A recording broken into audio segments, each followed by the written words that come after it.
Hello everyone. Today we're going to go over how to update your Windows version. So sometimes you get just a feeling that your PC isn't acting quite right or whatever. You know, we've all been there.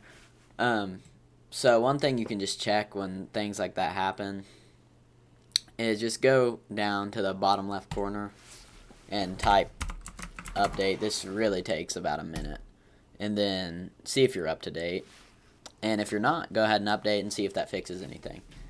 That should solve your problems. There should be a little area for you to click that says to go ahead and update it, but if not, if you're still up to date, you can go ahead and hit check for updates,